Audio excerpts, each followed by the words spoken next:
Hi, everybody. Welcome. My name is Meg Williams. I use she, her pronouns, and I'm the Assistant Director of Emily Taylor Center for Women and Gender Equity.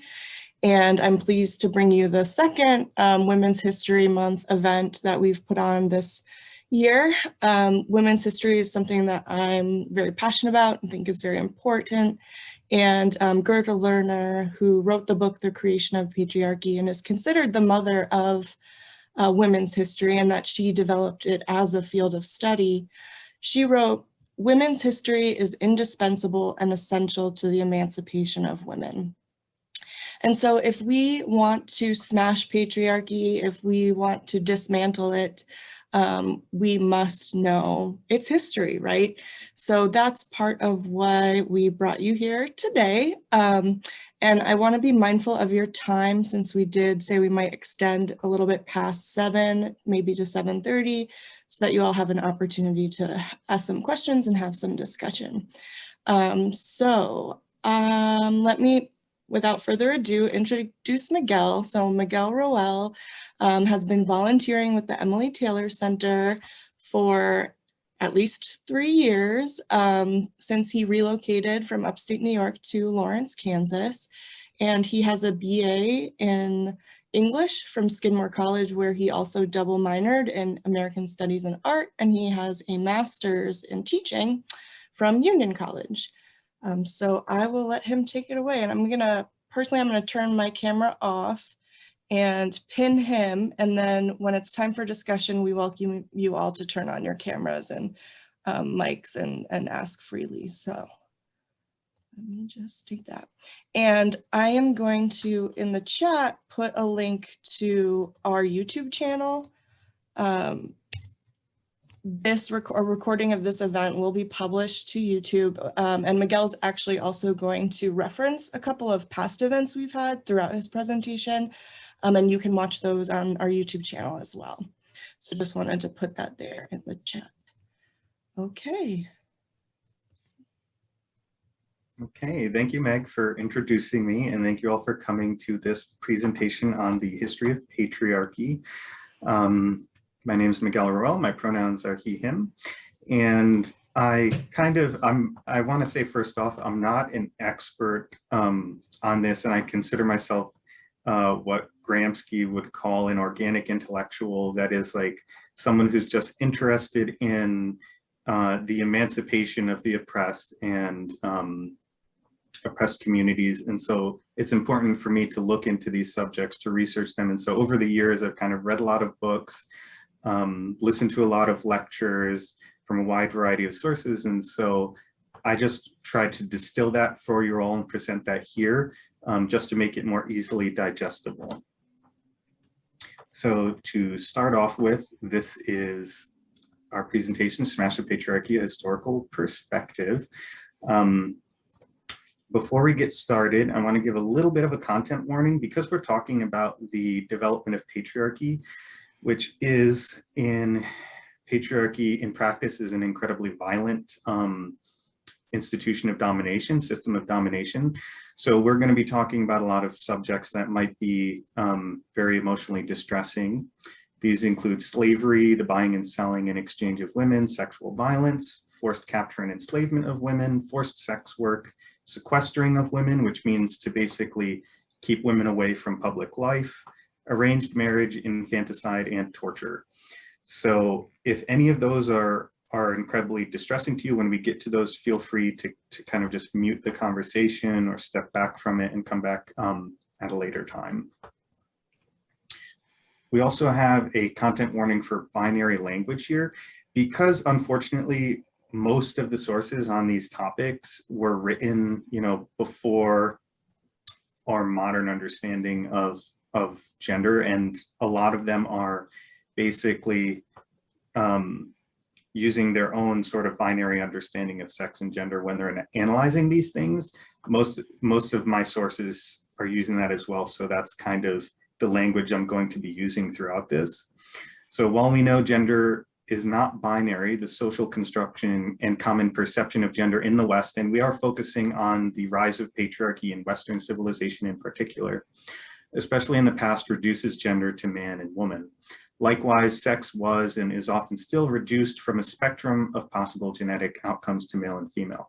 Because the sources in this presentation reflect this binaristic way of thinking, and because it is inaccurate to extrapolate the writings of authors to include gender and sex identities they did not initially consider, these binaristic terms will be used throughout the presentation. So thank you for your understanding. Before we get into the history, let's just talk about what patriarchy is. Now, we're going by Bell Hooks's definition of patriarchy, and she says that she uses the phrase imperialist, white supremacist, capitalist patriarchy to describe the interlocking political systems that are the foundation of our nation's politics. Patriarchy is a political social system that insists that males are inherently dominating, superior to everything and everyone, deemed weak, especially females, and endowed with the right to dominate and rule over the weak, and to maintain that dominance through various forms of psychological terrorism and violence. And that comes from her book, The Will to Change: Men, Masculinity, and Love. And as you'll see throughout the presentation, those ideas derive from specific places. Really what we're trying to attempt here, and what the historians we're drawing from have tried to attempt, is really to historicize patriarchy as a political and economic and social system that derives from certain conditions. It's not a natural state of being for humans. It's something that came about as a result of specific practices and resulted in a very specific ideology that developed and that we inherited still today. So that's the importance of understanding the historicity and what we're trying to accomplish here. So when we say a historical perspective, what do we really mean? And I think this quote from Gerda Lerner really at least helps me to think about it. She says, "Until the most recent past, historians have been men, and what they have recorded is what men have done and experienced and found significant. They have called this history and claimed universality for it. Patriarchy as a system is historical. It has a beginning in history. If that is so, it can be ended by historical process." So basically, in studying the history of patriarchy and women's history and women's oppression, we kind of are faced with two different problems. One is that history is not just the past. History is what's been recorded and the knowledge that's been passed down to us. And historically, most of that knowledge comes from men who are writing it and who are passing it down and who are analyzing it, and they are deciding what's important to pass down and what's important to talk about. And generally what they think is important to talk about is what other men have done. So they're not necessarily recording what women are doing, the economic activity that they're doing, the social roles that they have. So it's hard for us. So basically for us to understand the history of women, we have to extrapolate from those sources. We have to read deeply into those texts and look at primary sources to basically figure out what were women's lives like at this period in time. And the second problem we face is that patriarchal domination in many ways actually predates civilization and the invention of recorded history. So to figure out the roots of patriarchy, we have to hypothesize based on secondary evidence and sort of project backwards based on what we know about examining pre-agricultural societies that either still exist or that have been studied throughout the past 200 years. And even those studies are incredibly biased in certain ways because many of those studies were produced by European men who had their own biases. So those aren't necessarily the best sources for us to gather from either, or necessarily entirely accurate. So this is like a really an exercise in deep reading, hypothesizing, and trying to gather as much primary evidence as we possibly can.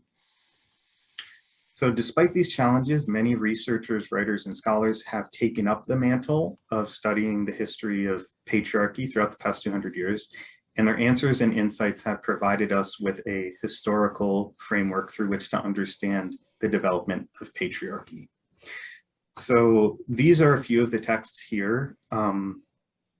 I'm drawing from pretty much all of these texts, but these are important because they give us a kind of like historical genealogy of our understanding of patriarchy and what even current scholars today are still drawing from.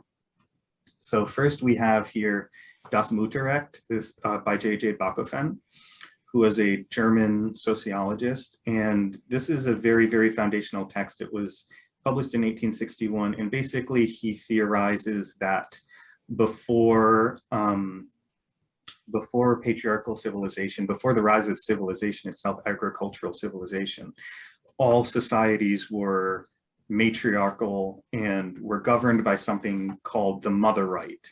That means that basically families were matrilineal and matrilocal, or meaning that basically women stayed together and the family name was passed down through the woman rather than the man.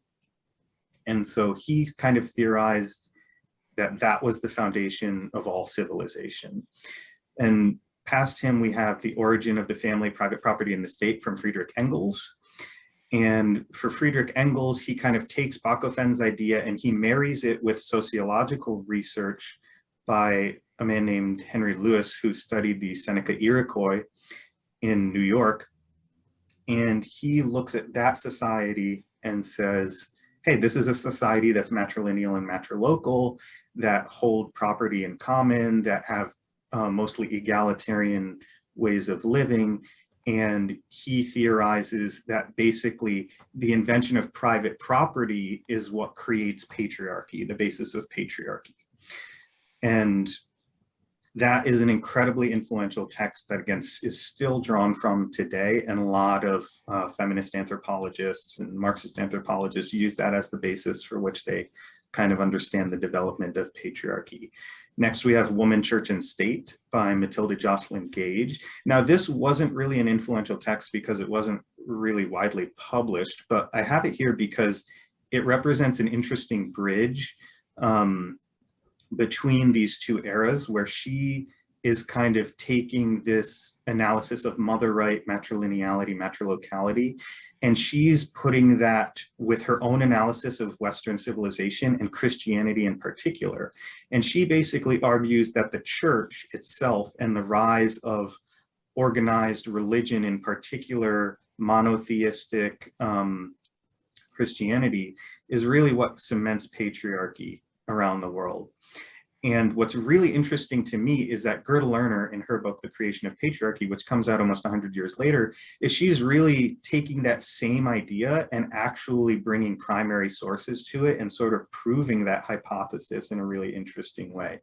And so Gerda Lerner is really the modern incarnation of this idea and this genealogy. And she kind of updates all of this with modern sociological research and sort of proves a lot of the former hypothesizing that was done by these previous people. And finally, we have Caliban in the Witch. Oh, and sorry, I'm mostly drawing from The Creation of Patriarchy.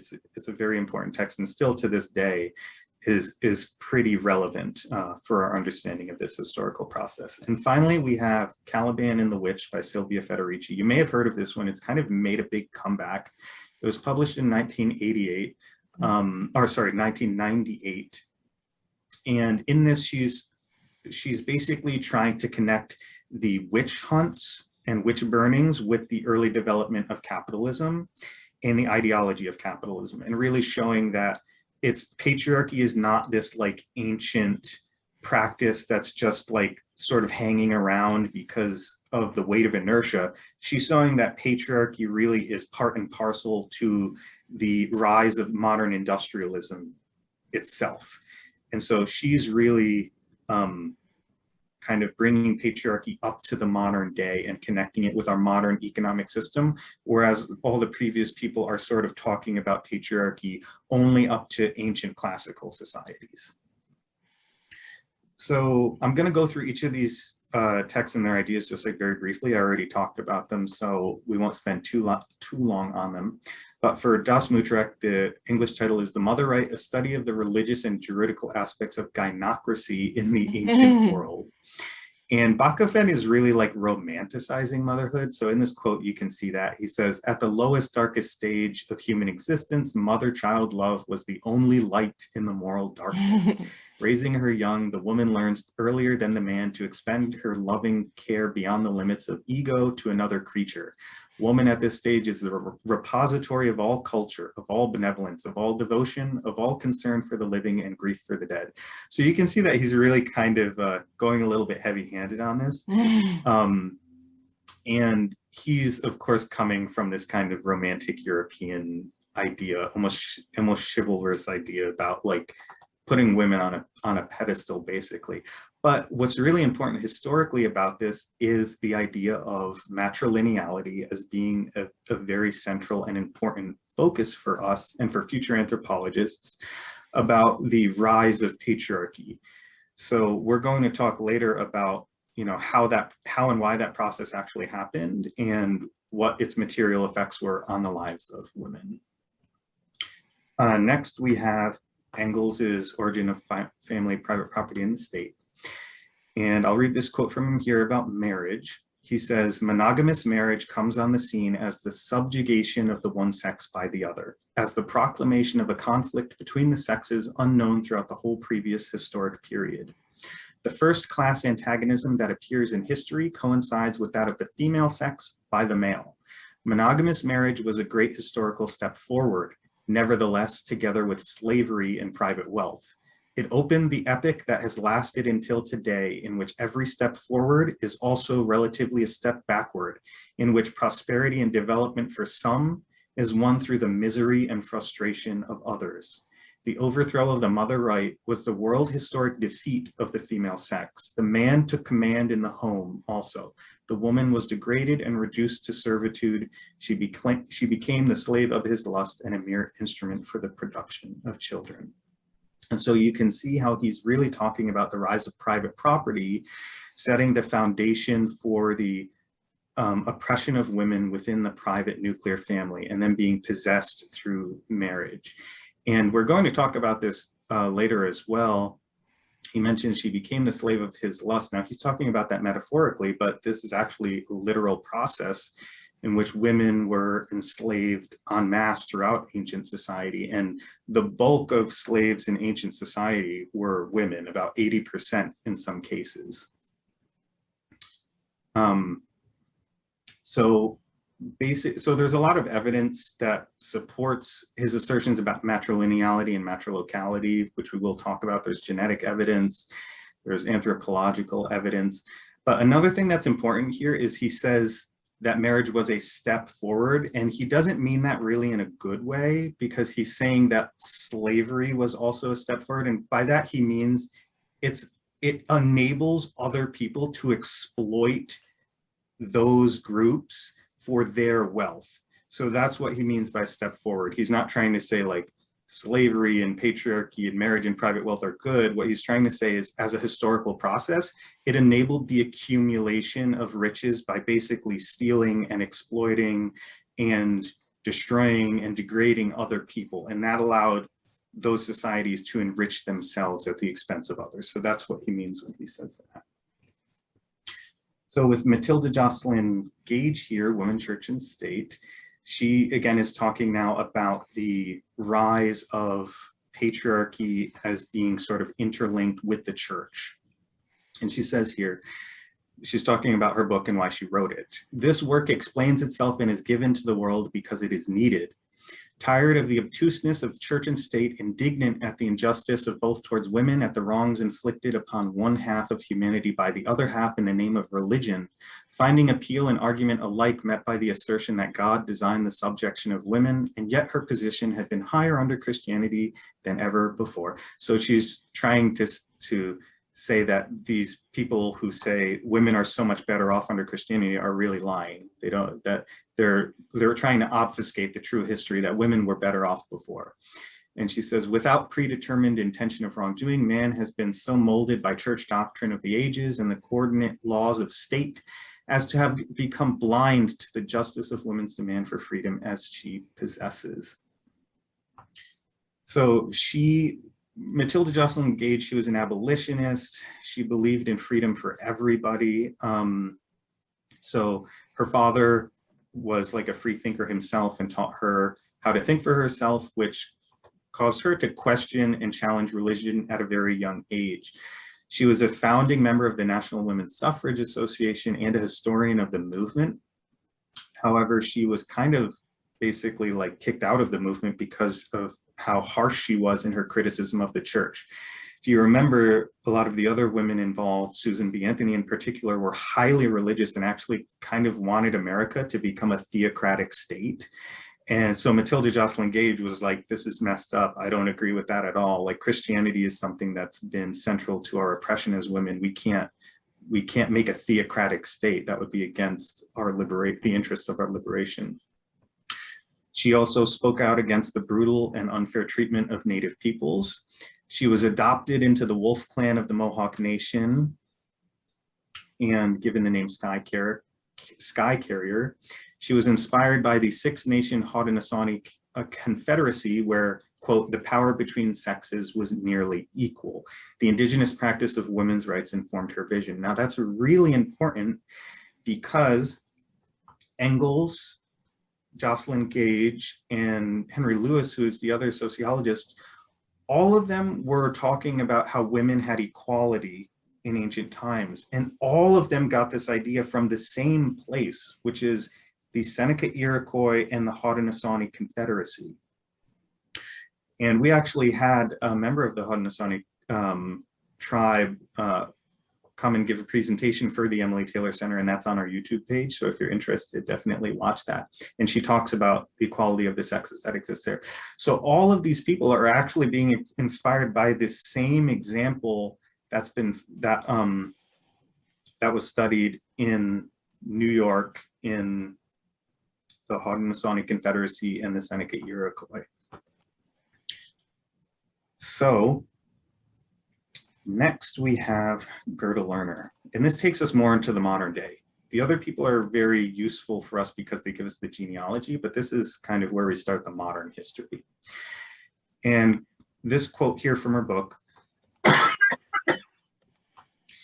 kind of gives us an idea of her findings from studying basically Mesopotamian source documents, the earliest written records that we have from human civilization. And she says, quote, the period of the establishment of patriarchy was not one event, but a process developing over a period of nearly 2,500 years, from approximately 3100 to 600 BC. Women's sexual subordination was institutionalized in the earliest law codes and enforced by the full power of the state. Women's cooperation in the system was secured by various means: force, economic dependency on the male head of the family, class privileges bestowed upon conforming independent women of the upper classes, and the artificially created division of women into respectable and not respectable women. So we're going to be talking about all of those elements later on. But what's interesting about Lerner is she kind of flips Engels's proposition on its head. Whereas Engels said the development of private property led to patriarchy, she says, no, it's the other way around, that the development of patriarchy is what sets the stage for private property. And then private property kind of brings that process, exacerbates that process and makes it worse. So she focuses on ancient Mesopotamia and Sumer, drawing from source documents of the era to determine how the status of women changed over time. In her analysis, she concludes that while the basis of patriarchy began in prehistory with the exchange of women and the end of matrilineal and matrifocal clanship, early archaic states still allowed women to maintain a large amount of social power, acting as government functionaries and high-ranking nobles, albeit with less overall status than men. It took the full centralization of the state, the institutional development of sex work, and the replacement of the worship of traditional earth goddesses with male king gods to create what we know as the patriarchal regime of society. So that's kind of her argument, and we'll get more into the details of that later on. And finally, we have Silvia Federici. And Federici's Caliban and the Witch, Woman, the Body, and Primitive Accumulation. As I said, she's focusing on the transition from feudalism to capitalism. And she's showing that the witch hunts actually acted as a method for this growing capitalist class to appropriate more land from the peasants and to destroy those communities and make them more amenable to exploitation. And so this quote really kind of sums up her argument. The expropriation of European workers from their means of subsistence and the enslavement of Native Americans and Africans to the mines and plantations of the New World were not the only means by which a world proletariat means working class, was formed and accumulated. What has not been recognized is that the witch hunt was one of the most important events in the development of capitalist society and the formation of the modern proletariat. For the unleashing of a campaign of terror against women, unmatched by any other persecution, weakened the resistance of the European peasantry to the assault launched against it by the gentry and the state. At a time when the peasant community was already disintegrating under the combined impact of land privatization, increased taxation, and the extension of state control over every aspect of social life, the witch hunt deepened the divisions between women and men, teaching men to fear the power of women, and destroyed a universe of practices, beliefs, and social subjects whose existence was incompatible with the capitalist work discipline, thus redefining the main elements of social reproduction. So what's interesting too about Federici is her argument is not just relevant historically. This is a process that's still happening today. And she actually just wrote a new book that's being published next month about modern day witch hunting and femicide. And what she's arguing is that basically this process is integral to the development of capitalism, right? And capitalism is not fully integrated in every community in the world. There are still a lot of peasant communities around the world and nomadic communities, pastoral communities, herding communities that are not fully integrated within capitalism. And what she's studying and what she's finding is that witch hunting is actually on the rise right now because capitalism is starting to penetrate into those areas. Lands that had been communal are now being privatized. People are being forced into wage labor rather than subsistence labor. And this process is deepening the social divisions between men and women and is creating a new drive to basically demonize women and their social power. So I'm really interested to read that book. Hopefully we'll have a presentation on that once it comes out. So some important concepts before we get into talking about the history. First is the mode of production. Now, the mode of production is the way in which a society predominantly organizes itself economically, how resources and labor are socially organized, and how surplus is extracted. So what that means is every form of economy has to gather resources to feed its population. Right, and the way that that's done differs throughout history and even throughout different communities today. And the way that that's done impacts culture hugely. So basically what we're going to be looking at are different modes of production: hunter-gatherer society, horticultural society, early agricultural society, and then class society with agriculture, feudalism, and capitalism. All of those have distinct ways of supporting their population, of organizing labor, and of extracting surplus. Now, in early societies, there really is no surplus. It's kind of hand to mouth. Surplus means the economic product that is more than what you need to survive, to just reproduce yourself and reproduce your society. And so in early hunter-gatherer society, there really is no surplus. You're just kind of gathering what you need to survive. There really isn't much capacity to store up and invest beyond that. With the rise of agriculture, you get this huge surplus that then can be used to fund specialists who no longer have to engage in food production, but can engage in craft production. And you also have, with the rise of class society, an entire class of people who are non-laboring and non-productive and are just the ruling class, basically, who extract surplus from the producers and who justify their rule through ideological means, military conquest, and all of these different methods. So all of those things are really important for understanding of this historical process.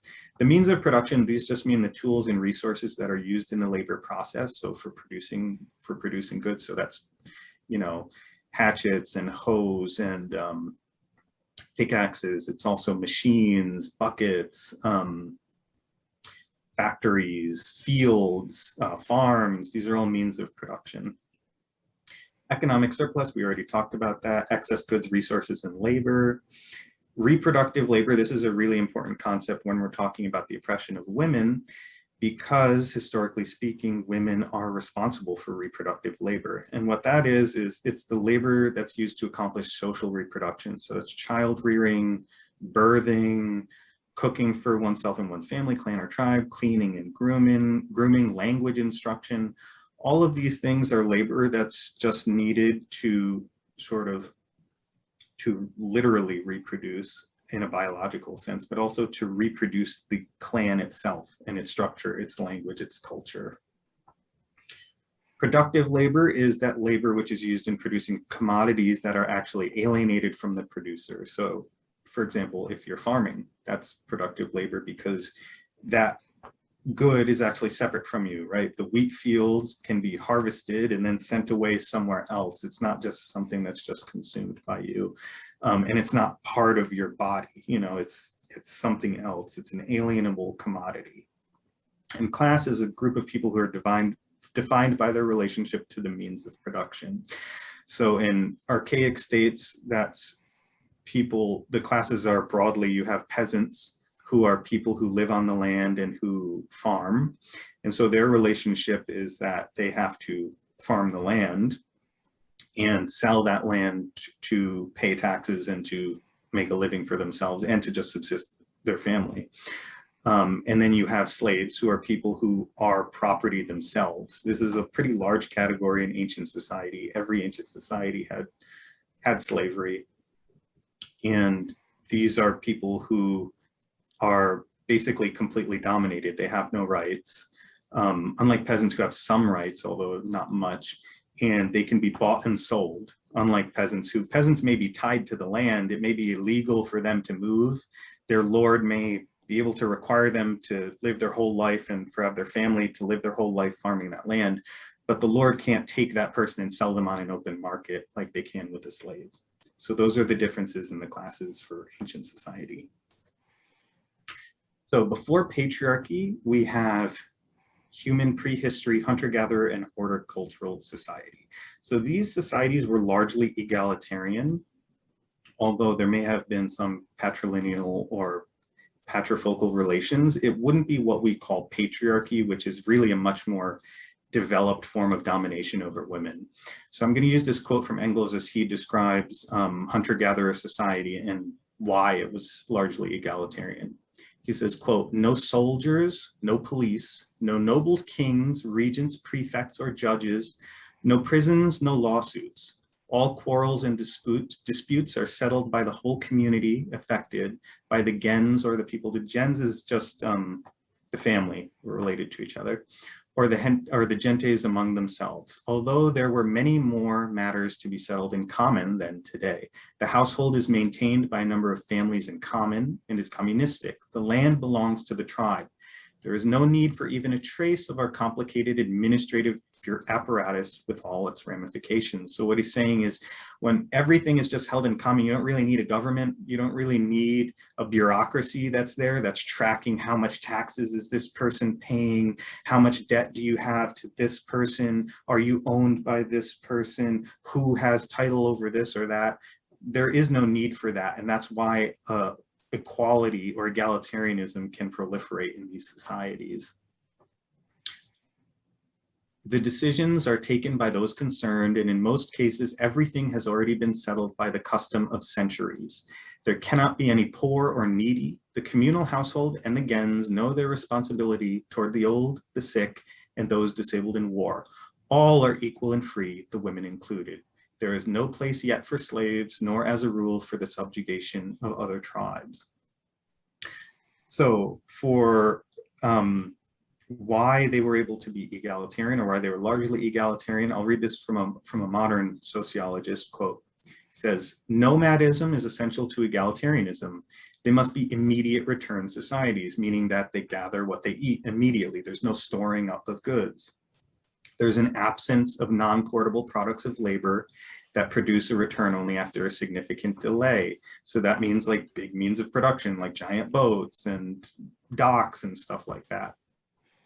There's an absence of stores of food and buildings. There's no dependence on edible wild plants that have been tended by selectively removing competitors, so no agriculture.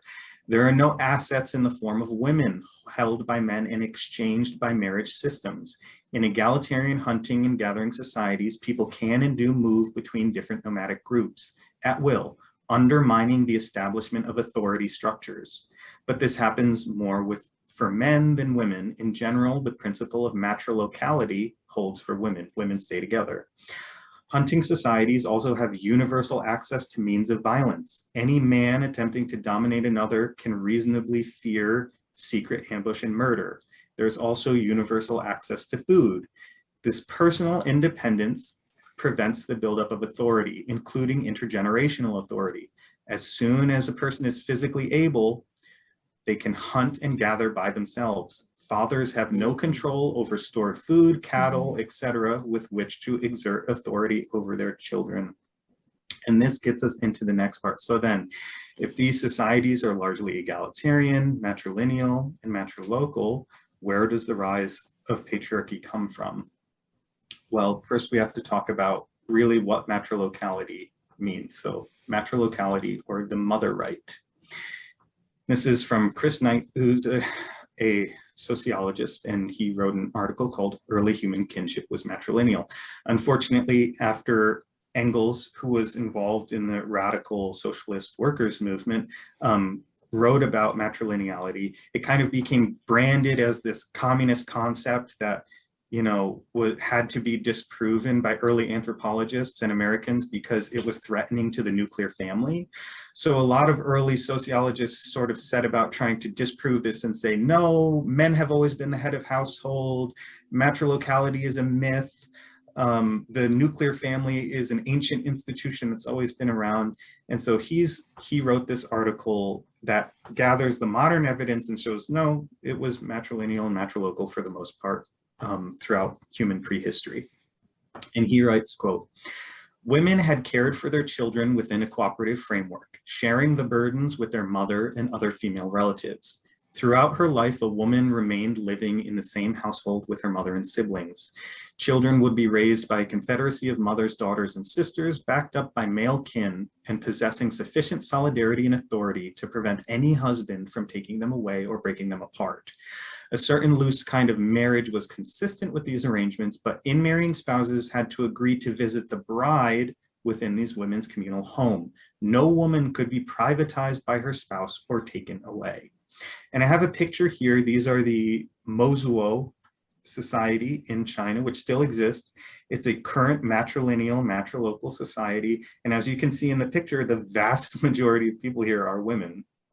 And the way that their system works is that the women are allowed to take as many husbands as they want, and the men don't live with them. The men are only allowed to visit them in the women's household.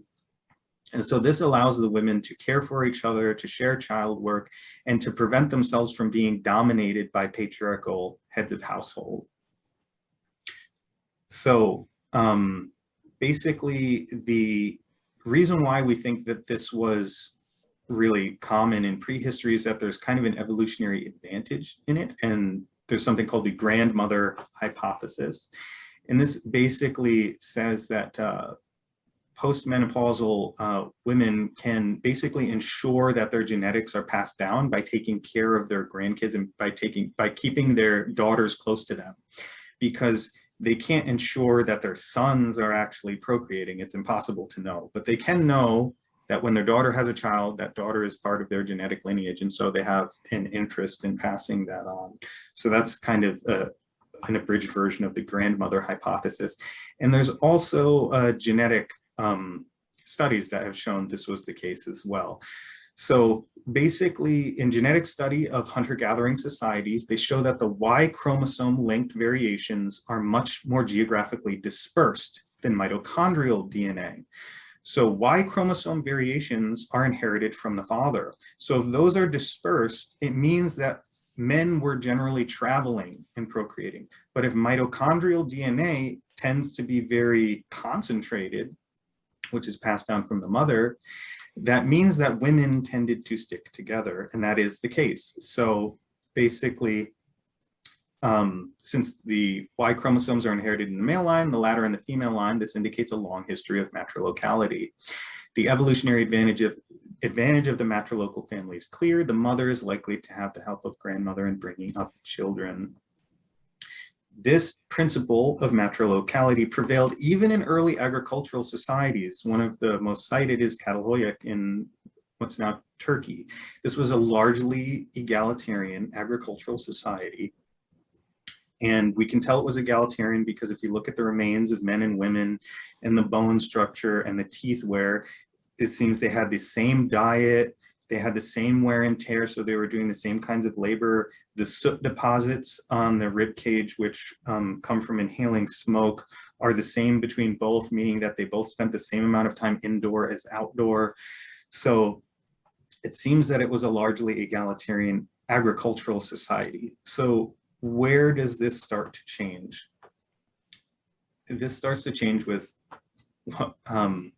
one sociologist, Levi Strauss, termed the exchange of women. And I'll give you this quote here from Paul Cockshott in his book, How the World Works. He says, "The combination of hunting with horticulture limits the size of settled communities. The precariousness of reproduction leads to abduction and raiding. Hunters develop warrior attributes and male dominance begins to develop." So basically what he's saying here is that small human societies are always at danger of going extinct. Why? Because from one generation to the next, the amount of women or the amount of girls who are birthed can vary wildly. And just the shortage of, say, 4 less women than the previous generation can pretty much make your population dramatically decrease by like 30% just over the next generation if you're a small group of only 30 people. So basically, because of this threat that there always might be a shortage of young women, and the reason why it's young women in particular is because the amount of men in a society doesn't really have a huge impact on the amount of people who can be raised for the next generation. If there's only 1 woman in a society and 10 men, well, she can only have 1 baby at a time. So that's going to really limit the amount of population growth that can happen. So that's why these societies really needed to prevent themselves from having shortages of women. And so that's why this sort of practice of raiding and abducting women started to happen in these smaller settled and hunting and gathering communities.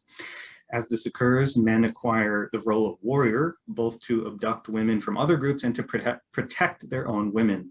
Such societies may remain matrilineal, with children being brought up in a relatively communal household. Men as hunters and warriors develop ideologies that represent them as protectors and heroes, and which justify relegating women to what are presented as menial horticultural tasks. In particular, the abducted women cut off from their own community are likely to be in a very subordinate position. Later historical cultures with grain agriculture seem to have been predominantly patrilineal and patriarchal.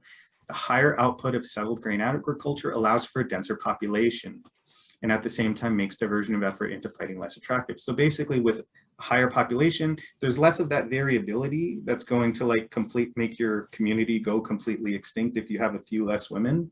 But individual clans might have shortages across generations. And so what happens is this process of a kind of peaceful exchange between communities. And this happens in the modern day Mosuo, where, say, one clan might have a shortage of women, so they adopt daughters from another clan. So this can happen peacefully, or it can happen where they're actually exchanging goods, where you get a certain amount of cattle and we get a certain amount of girls, or we take a certain amount of girls and then on our next generation we'll give you some. So basically this pattern of the exchange of women, which still continues today, it's referred to as bride price in general, creates this sort of system where women are becoming more and more seen as property. So, and what also happens, as he says here, peaceful relations allow the nonviolent exchange of young women to make up deficits that would occur by chance. Women moving to another community where they lack maternal support are likely to be assimilated to the status that was formerly held by female captives, subordinate to the mother-in-law and husband. And you can see that in communities with bride price today. Women who are basically bought via bride price are at much higher rates of domestic violence and sexual assault from their new families. Once such transfers become common, an increasing number of women are in a subordinate status, which then generalizes to all brides being subject to the authority of the existing matriarch and the new husband. In the process, the general authority of men over women rises. So we see that the development of patriarchy is existing before private property, actually. It's existing as a result of the rise of settled agriculture and as a result of population differences between hunting and gatherer tribes in different communities. Now that we have patriarchal domination coming up in prehistory, we have settled agriculture happening, we have a system of generalized patriarchy now because of the buying and exchanging of women. Now we have the accumulation of private property, which leads to the development of social hierarchies and ruling classes. Wealth is held within patriarchal households, which seek to extend their influence and wealth. The economic surplus of agricultural society is large enough to support a large urban population, craft workers, and a non-laboring ruling class. The ruling class seeks to cement its authority and extend its ability to extract surplus value. Early on, women of the ruling class take on a role as deputies of their husband rulers. Now, again, this is all drawn from Mesopotamia, and we get this all from primary documents of cuneiform clay tablets. They're dependent on him for legitimacy and may be stripped of their authority at his whim. And this is a quote from Gerda Lerner. She says, "The father in ancient Mesopotamian society had the power of life and death over his children. He had the power to commit infanticide by exposure or abandonment. He could give his daughters in marriage in exchange for receiving a bride price, even during childhood, or he could consecrate them to a life of virginity in temple service. He could arrange marriage for children of both sexes. A man could pledge his wife, his concubines, and their children as pawns for debt. If he failed to pay back the debt, they would be turned into debt slaves." So this is a law from the Code of Hammurabi from 1700 BC, Law 141. I thought this one was kind of an interesting one just to show how patriarchal the archaic state was and how it considered women. It says, quote, "If the wife of a man who is living in her husband's house has persisted in going out, has acted the fool, has wasted her house, has belittled her husband, he shall prosecute her. If her husband has said, 'I divorce her,' she shall go her way. He shall give her nothing as her price of divorce. If her husband has said, 'I will not divorce her,' he may take another woman to wife. The wife shall live as a slave to her husband in her husband's house." So this shows that the maintenance of the patriarchal family is incredibly important to the point where it's legally legislated in the earliest law codes of Mesopotamian society, of the rise of these of one of the archetypal archaic states. So with the rise of the archaic state, we have this system of slavery that starts to develop. Now, this is really important for the history of women's oppression because we know from historical evidence that women were enslaved in much larger numbers than men. And so why is that the case? So here from Gerda Lerner, she has this quote: "Historical evidence suggests that the process of enslavement was at first developed and perfected upon female war captives, that it was reinforced by already known practices of marital exchange and concubinage." Just as we said, the exchange of women sets the basis for this.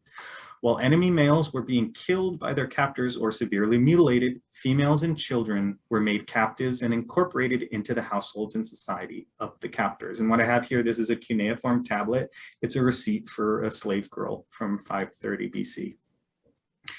So basically, slavery is happening mostly among women. Why is that? Well, it's because as slaves are war captives, the dominating society does not want to take the men who were just fighting a war against them and then set them to work in fields with metal hoes and tools, which they can then use to overthrow, to have a slave rebellion and to try and free themselves. It's much easier for them to take women and children and kind of adopt them into families. And the system of bride exchange already is the model basically for that system. So it's very simple to start doing that. It really wasn't until hundreds of years later that this system of management of male slaves and of large slave estates became perfected. And we really see that in ancient Rome, which is kind of like the archetypal slave state, which perfected this system of the latifundia, which is sort of a large slave plantation.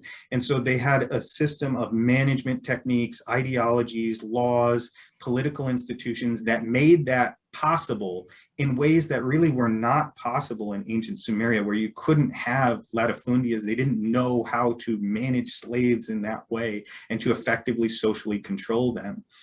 And this is one of the dirty secrets of American history, is our state was not inspired by ancient Greece. We talk a lot about like democracy and how it was birthed in Greece and that inspired. No, the American society is based on Roman society, because Rome was a slave state and America was also a slave state. So you can see that we have a Senate, just like Rome had a Senate. We have an executive branch, just like Rome has an executive branch and a judicial branch.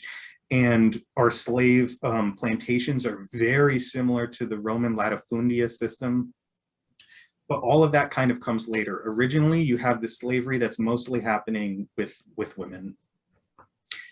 And so here's a quote from another sociologist who is studying the slavery of women. He says, "It may be significant that male slaves appear not only later, but also in far smaller numbers than female ones.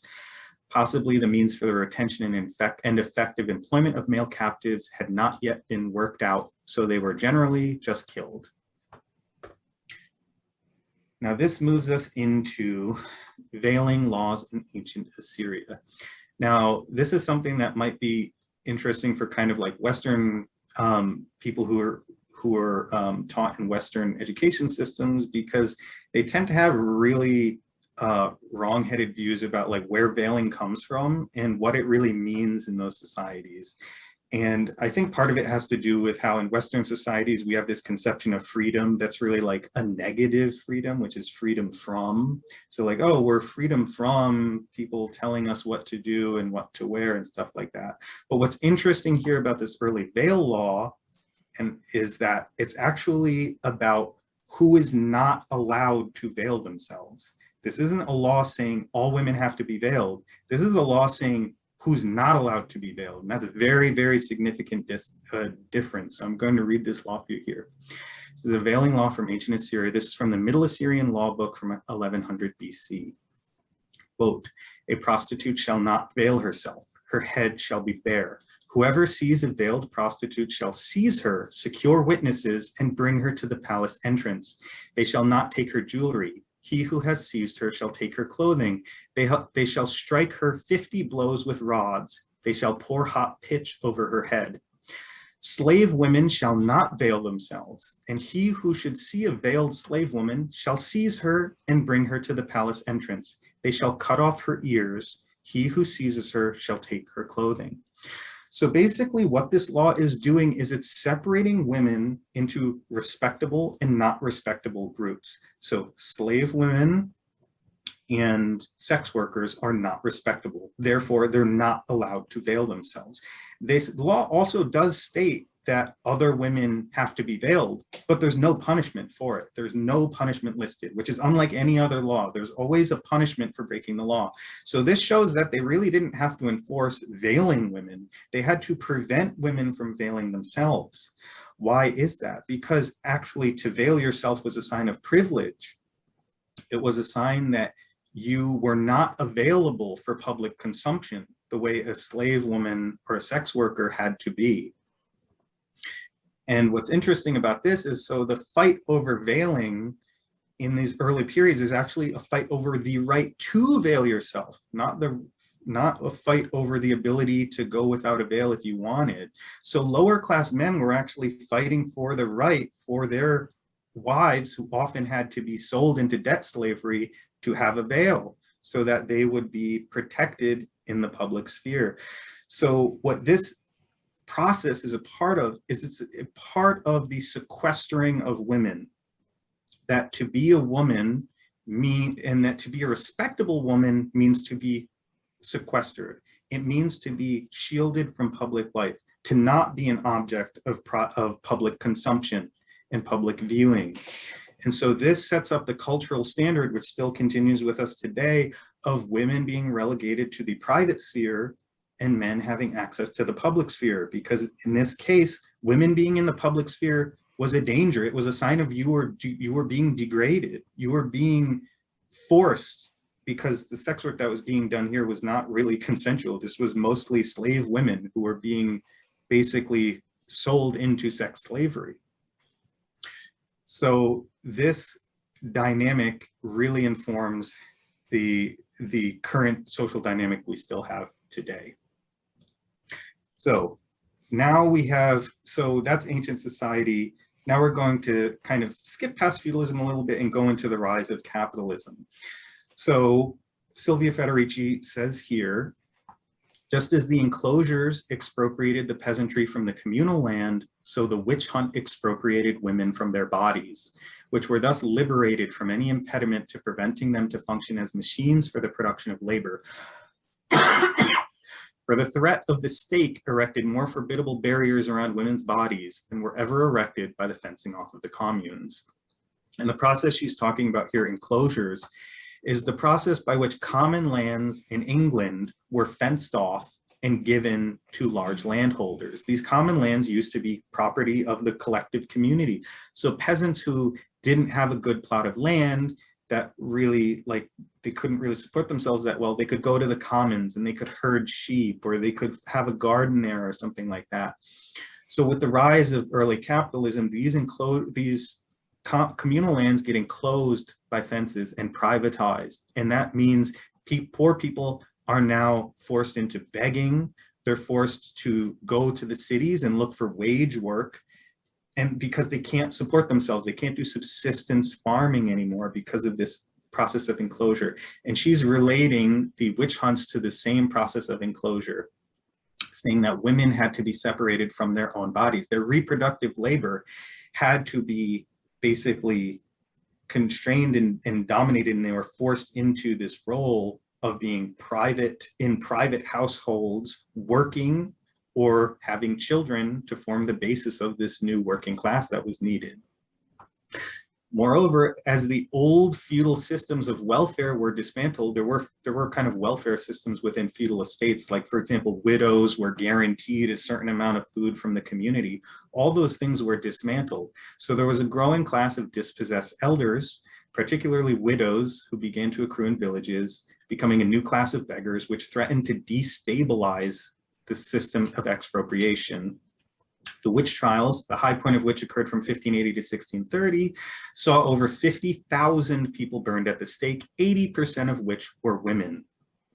The witch hunt cemented the new capitalist regime by brutally enforcing the private nuclear family, destroying collective bonds of sisterhood, making it clear that women who could not contribute by birthing children or working had no value. Now, this is a discussion of reproductive labor we have here, and we're getting close to the end. I know it's been kind of long, but under feudalism, reproductive labor was actually shared. So as we talked about reproductive labor, raising children, birthing, cleaning, cooking, that kind of thing. And Federici says here, quote, "In the feudal village, no social separation existed between the production of goods and the reproduction of the workforce. All work contributed to the family's sustenance. Women worked in the fields in addition to raising children, cooking, washing, spinning, and keeping an herb garden. Their domestic activities were not devalued and did not involve different social relations from those of men as they would later in a money economy, when housework would cease to be viewed as real work.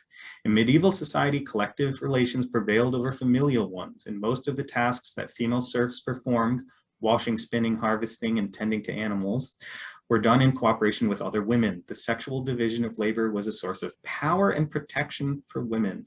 So basically what she's saying here is that With the rise of capitalism comes the rise of wage labor as being the predominant form of labor. Under feudal society, there was no wage. You had a plot of land, you farmed what you needed to survive your subsistence, and you farmed extra that you would have to give to the Lord, and that was your tax or your surplus for being allowed to have that plot of land. So there was no separation between reproductive labor and productive labor. It was all the same. With the rise of capitalism, something changes. Women have to now, people have to now go out to a factory or to a workplace to earn a wage. And that brings us to patriarchy under capitalism. So this is a quote here from Alexandra Kollontai.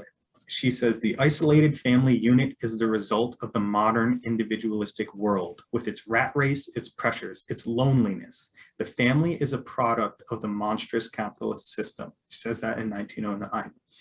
So basically, women under capitalism are at an inherent disadvantage because the reproductive labor they've been doing for millennia, which had been seen as socially important, now has no value because it doesn't earn a wage. The only labor that earns a wage is going into the workforce, selling your labor to a capitalist.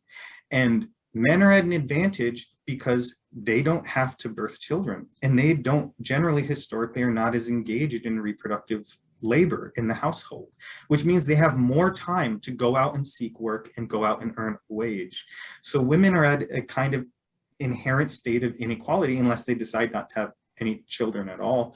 But even then, collectively, women are having children. So collectively, women have less time to be able to go into the workforce and earn a wage, especially in the early industrial system where that meant incredibly strenuous work and working basically 19 hours a day on your feet in factories. You can't do that if you're carrying and suckling a baby. You can't do that if you're 7 months pregnant.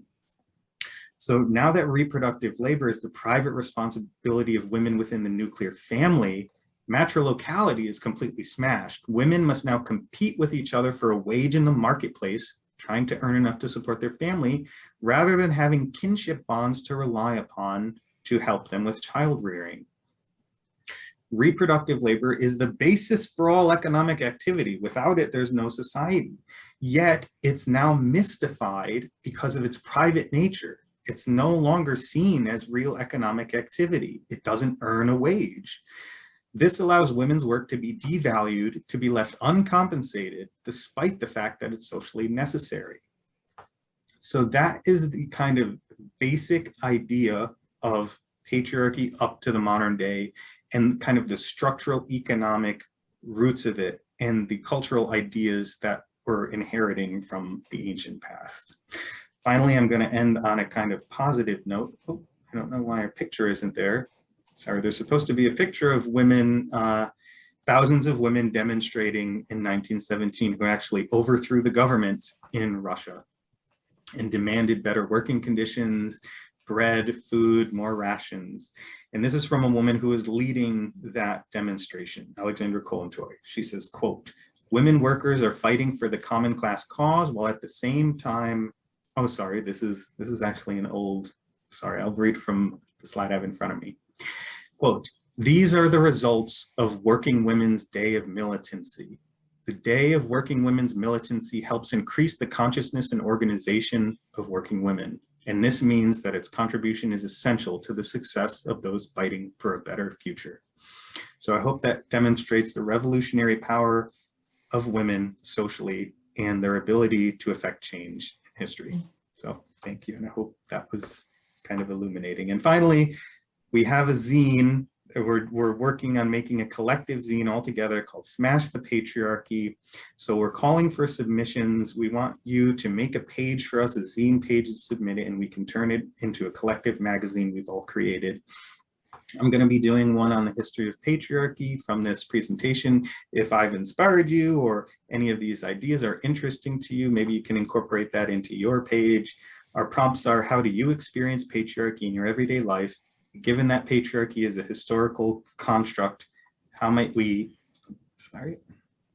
work to challenge and ultimately dismantle it? And so there's the link to how to make zines and where you can submit them. And finally, this is our reading list. These are some of the texts I drew from and some that I think are helpful to read. So thank you.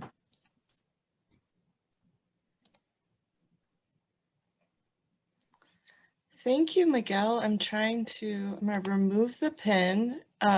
Could you maybe stop sharing your screen so we could see folks? And I'll send that list out in an email, so don't be frantically copying those down right now. So we welcome you to turn on your cameras and just join us for a little chat. If you have any questions for Miguel, I'm sure he's happy to answer them. If you learned something new, I'd be interested to know what that was. So yeah, does anybody want to start? This can be pretty, we have a nice small group, so yeah, so people can be pretty, whatever.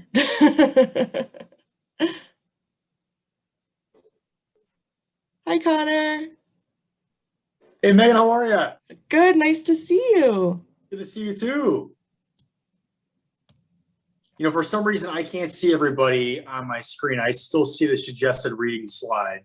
Yeah, can you unshare screen or get? Oh, yeah.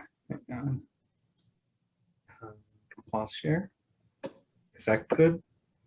No. I don't know. I think we have 1, 2, 3, 4, 5, 6. I think everybody is maybe here. Yeah, because Jeff ended up leaving and some there you go. have their cameras on. Oh, Yeah, perfect. Excellent. Thank you.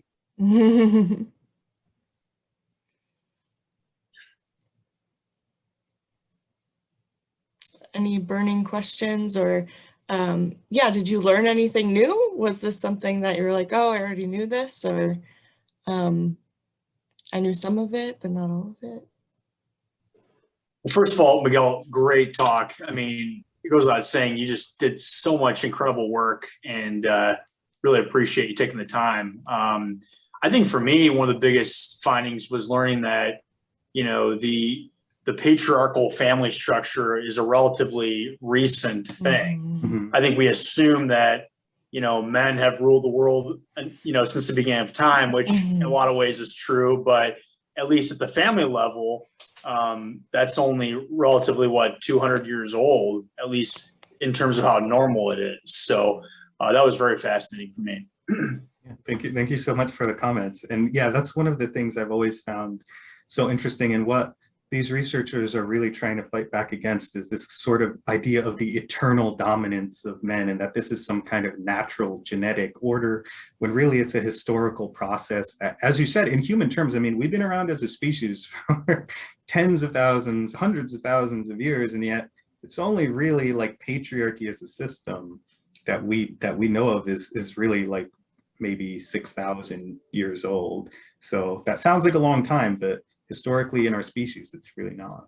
And really, a lot of the time, the image that we have of the nuclear family, of gender roles, actually just comes from the 50s. So it's like a very recent construct. One of the things that I find interesting is the way in which all of these books are published by socialist, well, not all of them, but all of the authors are affiliated with like socialist ideas and communist ideas.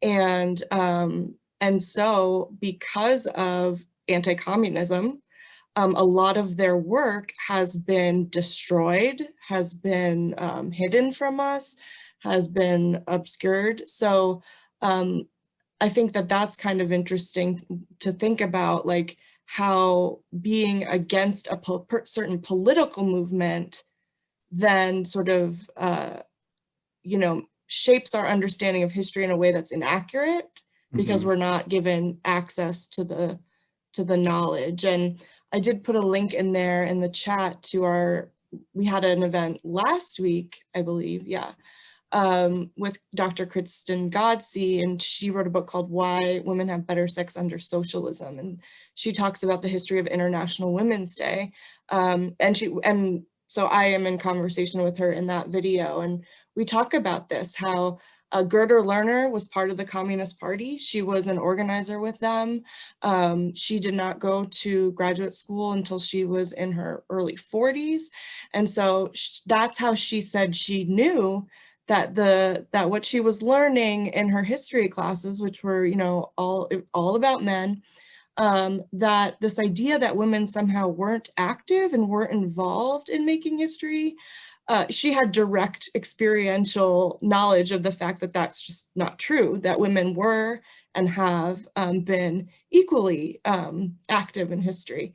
And so Kristen Gotzi was telling me that Gerda Lerner, because of the Red Scare, she burned all her papers because she was so afraid of being persecuted. And so as historians, as archivists, like, that is just heartbreaking, right? Because this whole record is destroyed because of a political movement to undermine communism, Marxist thought. So that was really, that struck me. And I knew that about most of those texts. Actually, of them, I know probably the most about Matilda Joslyn Gage and Women, Church and State. And I was just kind of, you know, brushing up to talk to Miguel and sort of share my knowledge with him about her, and saw that the book was originally published by a socialist press, and I had no idea. I thought she was maybe one of the few that had no sort of affiliation with that, and yet turns out she does. So, and interestingly too, she was completely written out of history. So Miguel said her book came out, it was actually challenged by Comstock. They said that it broke obscenity laws. And so she challenged back, and it was because she was railing against the church. And so she was involved in the suffrage movement, as Miguel mentioned, and she was the most radical of sort of the main three. And you probably know the main two, Susan B. Anthony and Elizabeth Cady Stanton. And so Matilda Joslyn Gage was the third, and the three of them wrote a history of women's suffrage. But Matilda was the most radical in her vision. Like Miguel said, Susan B. Anthony, who is just a terrible human when you look back at some of the things that she did. But anyway, she was very much involved in the temperance movement, and those women were very religious, and they wanted God written into the Constitution. And Gage said, nope, no way, no how. And there actually was a split, and the suffrage movement that she was started, they split off and had two, and she was the more radical one. She also, so Susan B. Anthony and Elizabeth Cady Stanton basically pushed her out of history. Like they had conflicts, right? Because they no longer agreed about the path towards women's liberation. And so she dies first, and they're petty. And so Susan B. Anthony writes her out of history, essentially. She's the one who lives the longest, and she gets to work with someone to create her autobiography.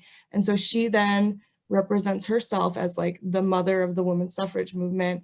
And it's not until Sally Roche Wagner, who is one of the speakers in the talks on the Haudenosaunee women and their influence on the suffrage movement, she actually discovered Gage, basically.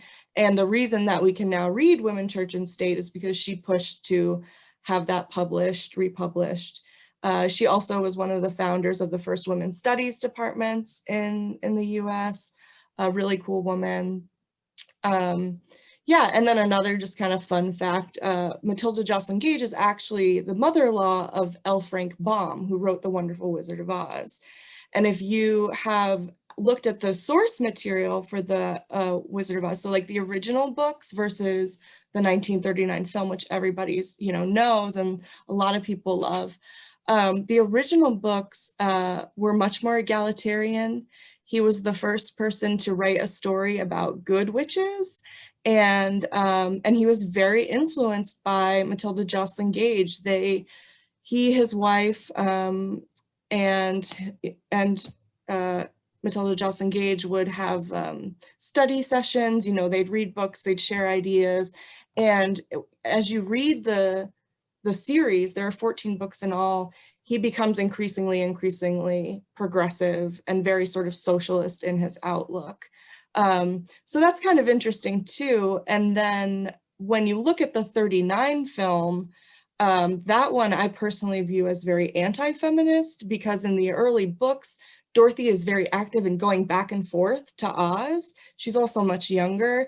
And in the film, you know, Dorothy wakes up and says, "I'm never leaving home again," right? Which is a message to the women of the 30s that there's a depression going on. Women should not be working. You're taking jobs away from men, you know, get back into the home. And so, yeah, again, the way that like that film, which is comes out in the late 30s, but then is broadcast widely annually all throughout the 50s, really shapes our understanding of Oz. And yet it's a distortion of his original intent, which was to show a young girl with power, right? An empowered young girl, and a world where witches could be good and bad, right? And so that was also going back to Gage's work on the witch hunts and the way in which wise women, older women, beautiful women were often accused of witchcraft. So yeah, so that's just a little more information on her. And I don't know if people have more questions about that or other questions for Miguel.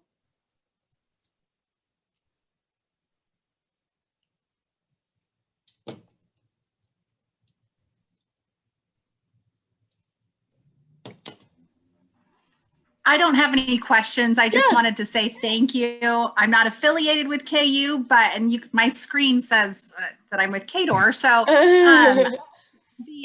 the governor has a women's forum group, and they sort of broadcast this and said that we were welcome. So this is all sort of very new to me, which it probably shouldn't be. But thank you for allowing people from the community to participate and listen. And it was really interesting.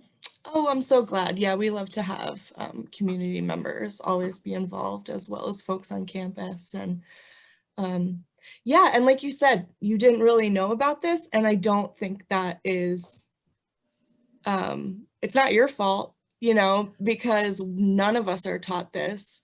Kind of like what Connor and Miguel were talking about before, we're taught that these gender dynamics are, you know, rooted in biology and go back to the beginning of time, right? So we don't even think of patriarchy as being historically constructed.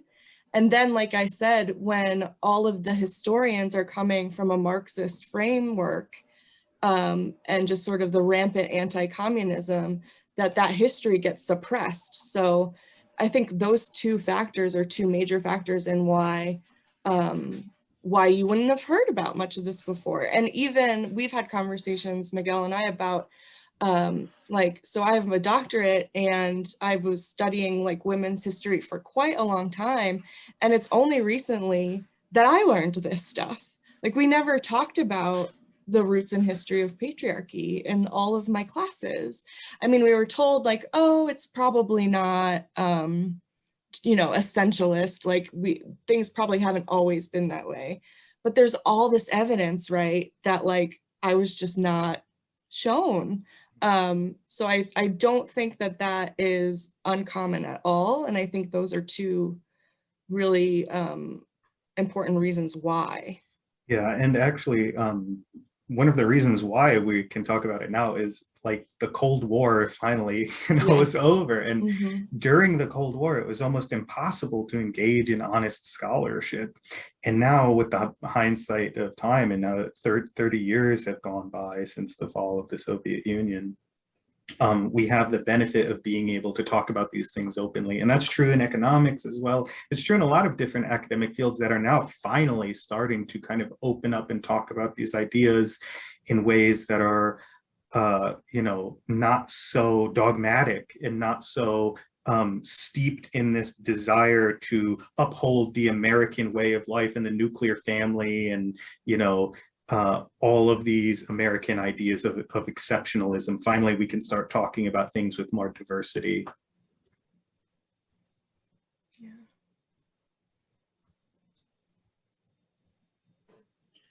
This might be just like a broader question outside of your talk, Miguel, and I would pose this to you as well, Megan. Obviously, we've seen a big reckoning across our country related to race, and you know, this huge interest now in learning about systemic racism for many people for the first time. And I'm curious, I mean, what resources or authors or books do you recommend for folks that might not be aware of this deeply entrenched patriarchy and would like to learn, much like there is this deeply held systemic racism? Yeah, I can send out the source list that was at the end of the presentation, but Miguel, if you want to just talk a little bit about debt and how the world works, that might be good.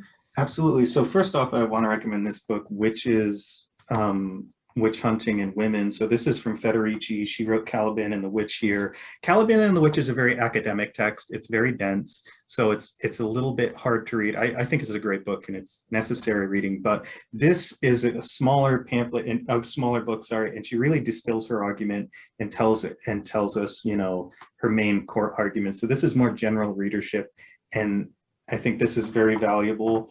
She also brings that up to date. Like you said, she talks about how this process is continuing in a lot of the global South right now.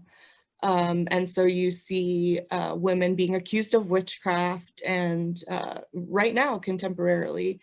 So she does kind of update it and bring it. And I guess you were saying that her next book focuses on that. Yeah, her next book, which is published next month, talks about that. So, and then this book, Debt, from David Graeber, Debt, the First 5,000 Years. I don't know if you can see it, but we'll again send links. But this is from David Graeber. He's a modern sociologist or anthropologist, or he was. Unfortunately, he just died last year. But this is a really commanding volume that talks about the history of debt as a construct. And I know you think, what does that have to do with women? Well, actually, it has a lot to do with women. He actually draws from Gerda Lerner and sort of updates and makes an intervention into that and talks about the struggle over, as I said, the veil and the right to wear the veil, and how this has to do with this sort of like uprising of the lower classes against debt slavery. So this is a really useful book for kind of contextualizing that. And again, it brings it up to the modern day. He's mostly talking about debt, but debt has a lot to do with women's oppression.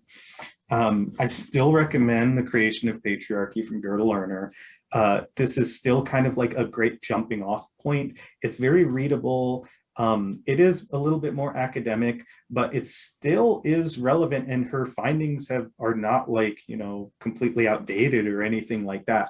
However, I would say because she wrote this in the 80s, she is still kind of contending with this Cold War kind of atmosphere at the time, especially in anthropology, which was trying to say, oh, Engels was totally wrong, the mother right is fake, it's not real. So she kind of makes concessions in this and tries to like kind of have it both ways and say, well, maybe the mother right wasn't universal, but it's obviously still important because we can see it in these ways. So, but it's still very important. And again, she's drawing from source documents from Mesopotamian society. But I would say for this, she's focusing on Western society. And she does say specifically that this is about Western society and it's not necessarily universal. So that is an important caveat for reading this, but it's still, I mean, it's important for us because we're inheriting these ideas in American society. And finally here, this book, I love this book. This is How the World Works by Paul Cockshott. This was just published last year. It's a materialist history of human society. And what materialist history means is that he's really focusing on the material life of people and considerations, and rather than focusing just on culture, which Gerda Lerner is a materialist as well, but she spends a large part of time talking about culture, but she does talk about the material roots where that culture is coming from in terms of the mode of production and agriculture. So Cockshott is really taking a much more scientific view, focusing really on the material basis of society, starting from prehistory all the way up to the present. And he, in his first few chapters, he spends a lot of time talking about the development of patriarchy, the exchange of women, slavery, slave society, archaic agriculture, and all of that stuff. So this to me is like, if I had to give people one book to be like, just read this if you want to know, yeah, I would say it's this, because it will give you the whole like it'll give you everything you need to know to kind of understand it at a basic level. It's highly readable, and it's because it's just published, it's current. You know, he's drawing from anthropological sources that are like just a couple years old, and new genetic research that's confirmed matrilocality and matrilineal and all those things. So I highly recommend this book. Awesome. Yeah, those are the ones I really recommend. Thank you. Yeah. Well, if folks don't have any more questions, I don't want to keep you. Like we said, we had originally only scheduled this for an hour. It's 7:25. So I just want to thank you all for being here. Really appreciate it. It's nice to see friendly faces. And yeah, I will send out a follow-up email. We'll put this up on YouTube. I'll give you a link to that. I'll give you links to the sources, many of which have PDFs. So there is a PDF of Debt, that whole book. I think there's one of the creation of patriarchy too. So I'll make sure that you have access to those. And yeah, and if you are feeling crafty, or you do kind of like digital art or anything like that, we'd love to have you submit a page to the zine project. We did our first one in the fall, and it turned out so well. I'm just really excited to see what people submit for this one.